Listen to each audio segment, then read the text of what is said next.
Na začetku bi se hotel zahvaliti tako vsem stranki Modernega centra, kot tudi Državnem zboru, ki so mi omogočali do sedaj, da sem naredil tisto, kar sem naredil v prejšnjem mandatu, praktično celotno politično kariero, ker dejansko brez ljudi se ne da ničesar narediti. Druga stvar, ki bi jo rad poudaril, je, da je bil seveda včerajšnja izključitev povsem zrežiran dogodek, to se da iz objektivnih dejstev zelo lepo jasno videti. Najprej je bil na svetu rekonstituiran, torej rekonstruirali smo svet v skladu z rezultati volitev. Bistveno se je zmanjšal, dopolnjeno bilo 6 novih, ki jih predlaga sam predsednik po našem statutu. Potem so šli zamenjava organov, iz katerih se jasno videlo, kam zadeva pravzaprav pelje, čeprav tisti, ki so bili na svetu, res niso vedeli, za kaj gre, to moram priznati, in so najverjetneje bili zvečer presenečeni. Od tega, da se je zamenjal nadzorni odbor, statutarna komisija, do tega, da je prišlo do imenovanja novih članov izvršnega odbora, oziroma puščanje znotraj samo tistih, ki niso v prejšnjem mandatu bili tudi izvoljeni v tem parlamentu. In takšen organ je bil neposredno po tistem sklican, po potrditvi samega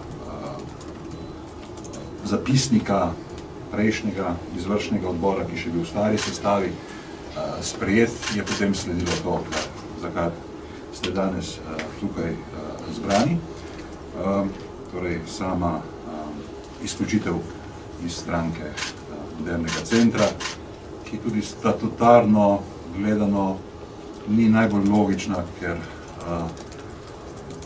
najprej razrešuje podpredsednika svet, potem pa lahko izključuje člana tudi izvršni odbor. Pač ta zadeva se na tej točki preskočila.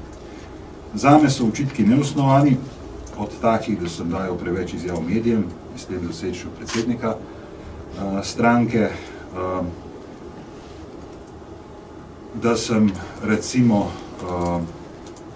obsodil, medtem ko je predsednik stranke pozdravil napad na Sirijo, ki je po mojem, in mislim, da je to objektivno dejstvo, tako v nasprotju z našo ustavo, kot z mednarodnim pravom, ki nas zavežuje, ampak vse te zadeve so obskurnega pomena. Glavni očitek je bil tako imenovana samokandidatura za predsednika Državnega zbora. Vsekakor so brali zgolj naslov novice v STA-ju in sploh niso prebrali, kaj je bilo od spodaj povedano. Tam zelo jasno piše, da podpiram idejo, da bi v Državni zbor v prihodnjih 4 letih vodil predsednik SMC in premijer, ki trenutno upravlja tekoče posle, torej Miro Cerar. Dodal pa sem, da je treba to zadevo dejansko izpogajati in se morajo o tem vsi dokončno strinjati. Vse drugo je v bistvu bil zgolj prehodna faza znotraj celotnega procesa.